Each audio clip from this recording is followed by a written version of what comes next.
la supervision financière qui était établie par la Commission. Dziękuję. Zieloni, Wolne Przymierze Europejskie.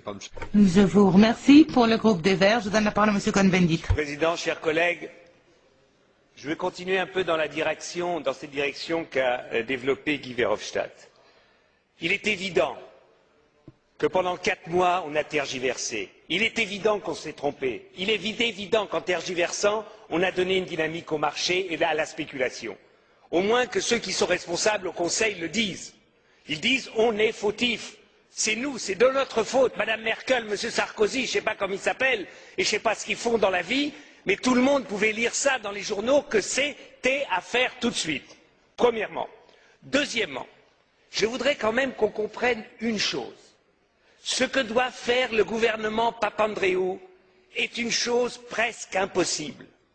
Et que je demande à l'ECOFIN, aux chefs de gouvernement, de réfléchir que eux, chez eux, ils sont incapables de mettre des réformes sur pied. Combien de temps la France a besoin pour réformer les retraites? Combien de temps l'Allemagne a besoin pour faire des retraites? Et maintenant, on demande à Papandréou, en 3 mois, tu changes tout. Vous êtes complètement fous. Et la preuve, c'est ce qui se passe en Grèce. On ne donne pas à la Grèce, à M. Papandréou, le temps de trouver un consensus en Grèce, de trouver un consensus. Il n'y a pas d'identification en Grèce avec l'État. C'est chacun pour soi.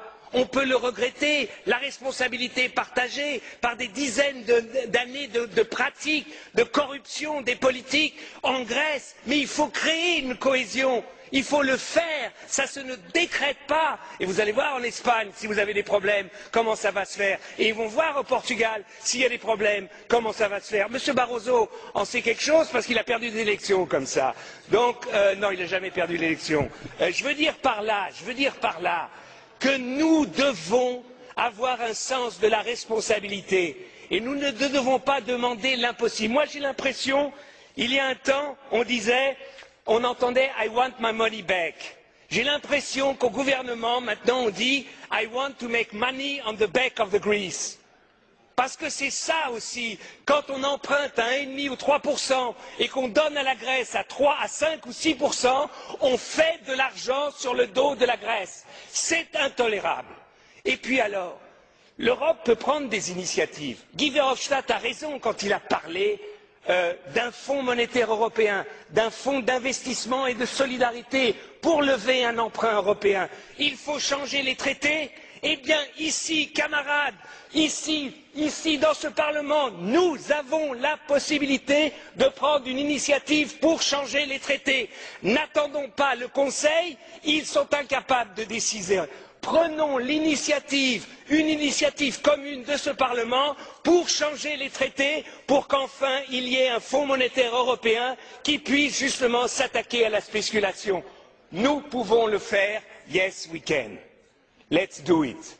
Et maintenant je voudrais dire autre chose sur le pilotage de ce qui se passe en Grèce.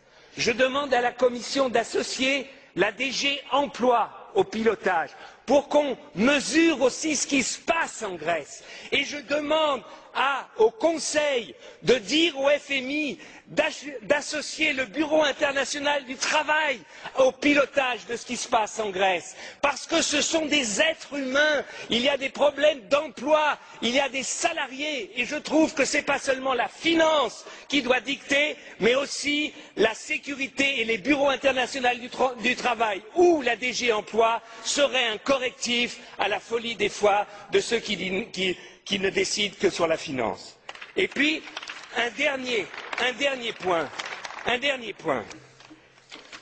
Il y a une possibilité d'aider le budget grec. Simple. C'est de prendre une initiative, l'Union européenne, pour le désarmement dans la région.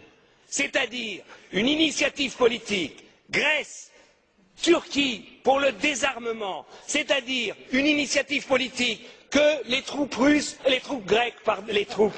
turques, se retirent de Chypre Nord, qu'il y ait un désarmement. Je dis une chose, on est quand même hypocrite. Ces derniers mois, la France a vendu 6 frégates à la Grèce pour 2,5 milliards, des hélicoptères pour plus de 400 millions, des Rafales, un Rafale à 100 millions. Là, malheureusement, mon espionnage ne m'a pas permis de dire si c'est 10 ou 20 ou 30 Rafales. Ça fait presque 3 milliards. Et puis il y a l'Allemagne a vendu 6 sous-marins dans les prochaines années à la Grèce il y a quelques mois. Ça fait 1 milliard. Mais on est complètement hypocrite. On leur donne de l'argent pour acheter nos armes. Je demande à la Commission de faire un rapport ici au Parlement européen et au Conseil sur toute la vente d'armes des Européens aux Grecs et aux Turcs ces dernières années. Qu'au moins il y ait transparence, qu'on le sache. Eh bien, je vous dis que si on agissait en manière responsable, assurons à la Grèce l'intégrité de leur territoire. Les Grecs ont 100 000 soldats. Plus de 100 000, l'Allemagne en a 200 000. C'est complètement aberrant. Un pays qui a 11 millions d'habitants a 100 000 soldats. Demandons cela à la Grèce. C'est peut-être plus efficace que de baisser les salaires de quelqu'un qui gagne 1 000 €. Voilà ce que je demande à la Commission, d'être un peu juste. Dziękuję panu za wypowiedź.